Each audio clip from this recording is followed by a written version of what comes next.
হাত এমন একটা জিনিস যেটা সবসময় কিন্তু সবার চোখে আগে বেশি ভিজুয়ালি প্রেজেন্ট হয়। তো ওই জন্য আমি হাতটাকে সুন্দর করে সাজিয়ে রাখতে পছন্দ করি, তাই নেল পলিশ পরতে বসবো এখন। এখন তো নেল পলিশ করবো, আর এই বাঁ হাতে নখগুলো তো সব কেটে দিয়েছি, তাই এই ছোট ছোট নখ এখন বাঁ হাতে ডান হাতে বড় বড়, তা এখন এটা ক্লিন করে তারপর নেল পলিশ করবো। ও একটা ভালো কথা, মিনি ব্যানার্জি ও বলেছিল যে নেক্সট ভিডিও ও দাদুকে নিয়ে দেখতে চায়। তা দাদু কি করছে সেটা তোমাদের আজকে দেখাবো, আর কিছু মানে কমেন্টসে রিপ্লাইও দেবো আজকে। আগে যে ভিডিওটা আমি কালকে পোস্ট করেছিলাম, কাল বা পরশু, এই ভিডিওগুলোতে আমি আমার ভয়েসটা চেঞ্জ করে একটু অন্যরকম ভাবে প্রেজেন্ট করার চেষ্টা করেছিলাম। তো সেখানে অনেকে বলেছিলে ভালো লাগছে, আবার অনেকেই বলেছে দিদি তোমাকে এই ভয়েসে মানাচ্ছে না। এটা সুমিকেই মানায়, দেখো কাকে কি মানায় আমি সেটা জানি না।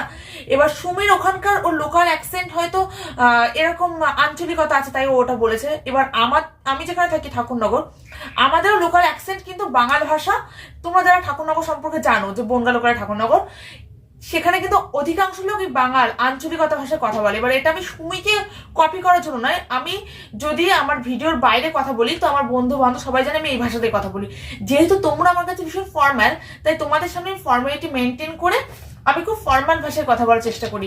কিন্তু ওই যে আস্তে আস্তে তোমরা আমার বন্ধু হয়ে গেছো, এক্সটেন্ডেড ফ্যামিলি হয়ে গেছো, তাই আমি ভেবেছিলাম যে না, আমার আঞ্চলিকতার ছোঁয়ায় যে টোন সেটাই আমি বলবো। এবার তোমাদের যখন আমার আগের ভাষায় কথাটাই ভালো লাগছে, তা আমি আগের মতোই কথা বলবো, যেহেতু তোমরা আমার কাছে মোস্ট ইম্পর্টেন্ট।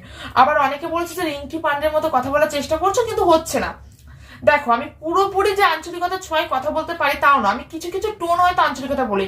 যেমন বলছি, মা আমার খিদা লাগছে, আমি এরকম বলি। ভাই বয়, এখানে এখানে বয়, দাঁড়াই আসছিস কেন, বয়। এই ছোট ছোট টোনগুলো আমি আঞ্চলিকতায় বলি, পুরোটা পারি না। তো আমি রিঙ্কি আমার লোকালি, রিঙ্কিকে আমি চিনি, কিন্তু রিঙ্কির কথাগুলো আমার ভালো লাগে, বাট কাউ মতো করে কথা আমি একদমই বলছি না, কারণ আমার ভিডিও স্টাইলও কারোর মতো নয়। আমি সবটা আমার নিজস্ব স্টাইলে প্রেজেন্ট করার চেষ্টা করি। কিন্তু তোমাদের যখন মনে হয়েছে যে না আমার আগের কথাগুলো বেশি ভালো, তুমি সেটাই বলবো। আর আরো একটা জিনিস আমার ভালো লাগলো, এই যে কমেন্টস গুলো করেছো, তোমরা খুব ভালো করে অবজার্ভ করেছো, কার সাথে কার মিল পেয়েছো সেটা আমাকে লিখেছো, কতটা টাইম আমার পেছনে দিয়েছো। তো এটাও তো একটা তোমাদের আমার পেছনে এফোর্ট, তো সেটাকেও আমি খুব পজিটিভ ভাবেই নেবো। আর থ্যাংক ইউ এইভাবে পাশে থেকে কমেন্টস করার জন্য। তো চলো এখন দাদুর ঘরে হানা দেবো, যাই। দাদু হলো সেই সেকালের মানুষ, মানে বাংলাদেশের আমলের মানুষ। তো তো আমার দাদু কি সন্ধ্যে 6টার সময় রাতের ভাত খায়, বুঝলে, আর দুপুরের ভাত খায় হচ্ছে 11টার সময়, আর সকালে খায় না।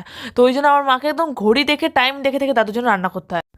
কিন্তু আজকে মায়ের লেট হয়ে গেছে দাদুর ভাত বসাতে। কি দেবো?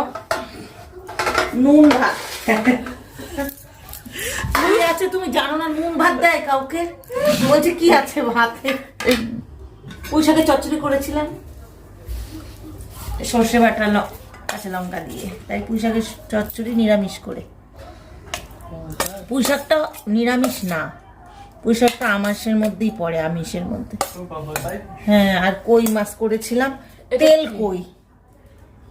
আর এই যে চিংড়ি মাছ আমার মেয়ে খেয়েছে, চিংড়ি মাছের মালাইকারি করি। কোথায় হচ্ছে? ননির কাছে।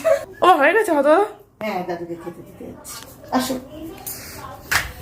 এত তাড়াতাড়ি খাবে দাদু? দাদুরা দেরি হয়ে গেছে, 1:30 বাজে, দাদু 7:30 খায়। এই গামলা দিয়েছো কেন মামা? গামলা? ও দাদু গামলায় খাবো কেন? হ্যাঁ, উঁচু করার জন্য গামলা কি? ওটা সাউন্ডটা কমাও টিভি। ওটা সিরিয়াল দেখছো না?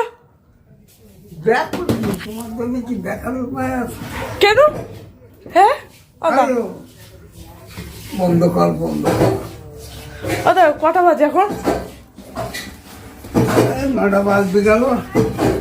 তা আজকে দেরি হয়ে গেছে। অর্ধেক মাছ ভালো হয়নি।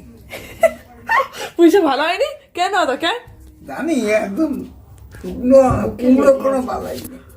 ও ওটা দাঁত পড়লে না? কই দেখি তোমার মুখটা হচ্ছে করে, দেখি তোমার দাঁত কোথায়? দাঁত দাঁত কাটে? কই দাঁত? তোর দিকে কি দিয়ে খাচ্ছ তাহলে? দাঁত নেই তো? এমনি গিয়ে খাই। আচ্ছা তুমি কি 9টায় ভাত খাবো দিদি?